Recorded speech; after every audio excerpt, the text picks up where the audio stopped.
Hello everyone, and welcome to my bold and beautiful official channel.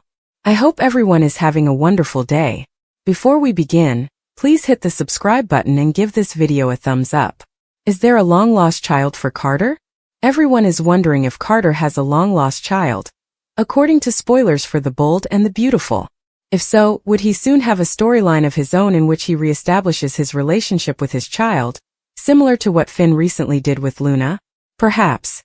For all the information you require, continue reading below.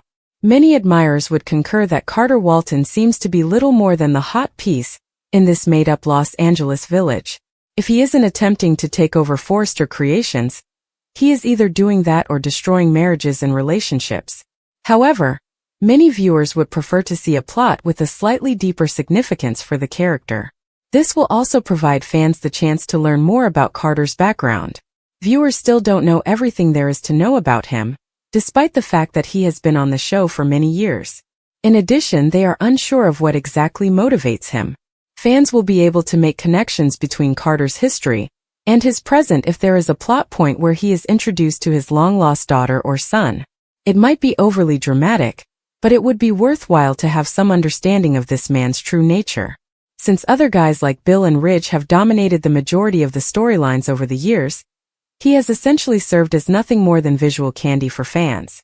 Isn't it time for a change? Fans of The Bold and the Beautiful, however, will just have to watch every day to see what happens next. We suspect that much more is about to happen, so keep an eye on this area. Zen's bombshell, Daphne's cover, and Eric's insistence. Carter Walton receives a shocking revelation from Zen Forrester Dominguez. Daphne Rose, meantime, makes an effort to clarify herself to Katie Logan. On the phone, Brooke is babbling about her incredible runway experience with Ridge Forrester. Her mother ends the phone as Hope Logan walks in. Hope refers to it as the fashion industry's buzz. It appears that Hope is very delighted for her mother. Brooke points out that Hope must have found it hard to miss the fashion display. Hope has had time to think and ponder as a result. According to Hope, the takeover was improper. Brooke inquires about the current status of Harder. Hope asks about Bridge and says it's complicated. Once more, Brooke exclaims about the magic that occurred on stage with Ridge. Taylor Hayes locking them in the vault makes Hope laugh. The younger woman continues by saying that Brooke managed to make it to the stage in time for her special moment with Ridge. Hope becomes emotional all of a sudden. Hope says she wants to put things right as they speak. She wants to be with Ridge if that's what her mother wants. Ridge tells Eric that he likes the showstopper at Forrester Creations. Despite Ridge's treatment of Brooke, Eric is ecstatic at her loyalty to him. Ridge explodes. In order to resume his life with Brooke, Eric advises his son to acknowledge that he committed a grave error. Ridge lashes out, accusing his father of manipulating his life. Ridge is shouting, but Eric keeps defending his behavior. Ridge needs to stop vacillating between two women, according to Eric. Both of them are aware of how this ends. You with Brooke. Taylor is unique too, Ridge informs his father. Although he doesn't believe she is Ridge's true love, Eric concurs. Eric has been and always will be a member of Team Bridge. Brooke walks into Ridge's office after Eric has left. The comments have Brooke thrilled. Ridge appears dissatisfied and uneasy. Brooke interrupts him to discuss their chemistry and how the fashion world as a whole wants Bridge to get back together. Does Ridge also desire that? Brooke rambles on about their runway moment while Ridge paces the room. Brooke is reminded by Ridge that it was contrived and not real. Eric wants them to be together. Brooke replies, laughing it off. The blonde keeps pitching for a reunion. She puts her arms around Ridge's neck and tells him that she will always be his Logan. Carter is at FC in another room. Frustrated, the COO glances at his phone. I suppose that means Hope won't respond. Carter reflects on his connection to the disgraced designer. They need to talk, Zend interrupts. It has to do with Daphne. Carter is unable to comprehend. Zend mentions interrupting Carter and Daphne. What's the matter between you two? Carter acts perplexed and denies that anything is happening. Zend is now the one who is perplexed. According to Zend, Daphne has very clear aims. Carter claims that once he regains Hope, he will be his primary priority. Carter isn't going to let her go. Zend constantly inquiring about his certainty. How come he wouldn't desire Daphne Rose? Katie is still berating Daphne for her treatment of Carter. Daphne won't say she's sorry for assisting a buddy. Are you still playing Carter? Katie asks directly. Daphne charges her opponent with jealousy. Katie wants to know if the nose is only there to carry out the nefarious tasks of Steffi Forrester Finnegan, Jacqueline McInnes Wood.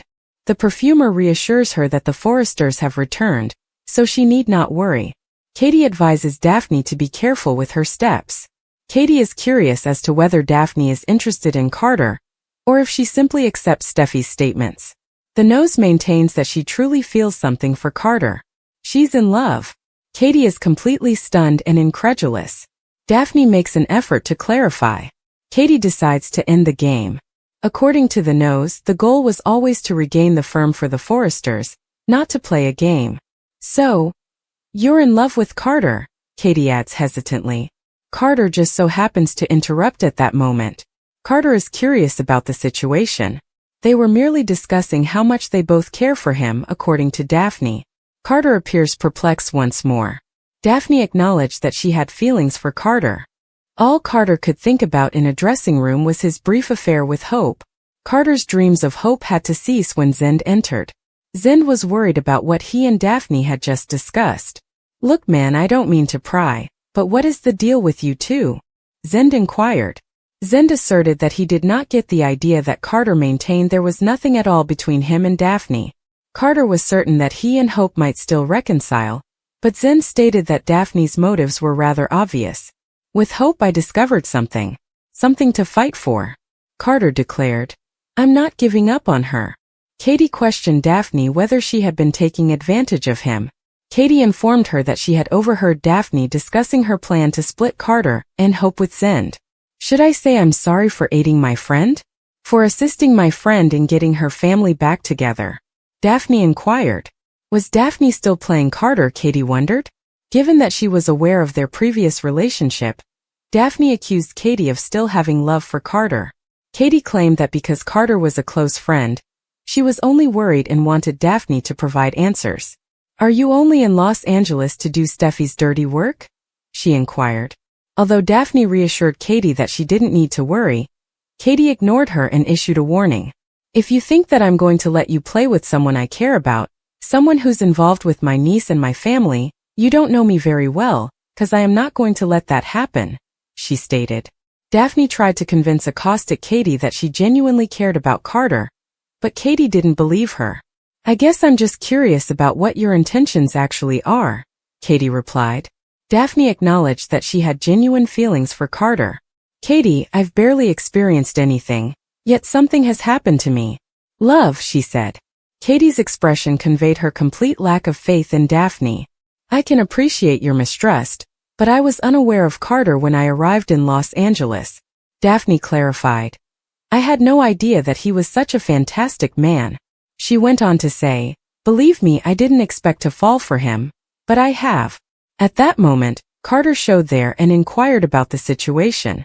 According to Daphne, she and Katie had just been discussing how much they love Carter and wish him the best. Brooke couldn't stop talking to a friend on the phone about how amazing the fashion show was. When Hope walked in, she hung up. Hope praised her mother on her accomplishment and appeared to be in a positive frame of mind for once. She described it as the talk of the fashion world. Hope knew it would have been unpleasant, but Brooke informed her that she wished she could have been there. I've had time to think and do some introspection because of this vacation, Hope acknowledged. I am definitely starting to realize that Carter and I approach things incorrectly. Then she inquired about the current situation between Ridge and Brooke. I am unable to refute it. Whether Ridge wants to admit it or not, there was definitely chemistry out there on stage, Brooke remarked. Despite inadvertently being in the vault with Taylor, Hope was impressed that her mother managed to make it to the stage. Hope then expressed regret for her actions. I apologize, Mom. If Carter and I hadn't done what we did with the coup and everything, I'm sure that things between you and Ridge would be different. I didn't really want for that to get in the way of your life. I want to be with you too if you say you want to be with Ridge, she said. Then Brooke said her favorite line again. He is my destiny and I am still his Logan, Brooke said to Hope. Ridge gazed at her up on stage and she sensed it. Ridge told his father in Eric's office that while he appreciated his discussion about getting back together with Brooke, he was now with Taylor and that was that. Ridge's offerings were still not purchased by Eric. She has not given up on you in spite of the way that you treated her, Eric said. Ridge noted that when he believed Brooke had compromised the company, Eric likewise mistreated her. Both Ridge and Eric acknowledged their mistakes. You made a big mistake and it's time you admit that so that you could go on with your life with Brooke, Eric replied. Ridge continued to argue. You don't get to play God with my life, said Ridge. You have to stop living your life like this, Eric said unconcerned. Both of us are aware of the end of this. You and Brooke are at the end of it. Although Ridge acknowledged that Taylor was also precious to him, Eric pointed out that Ridge had spent half of his life with Brooke. Ridge remarked, "She makes me happy." According to Eric, Brooke was Ridge's true love, not Taylor. Ridge continued to maintain his commitment to another person. Eric was not going to give up. "Return to Brooke," Eric said. "That's where you belong."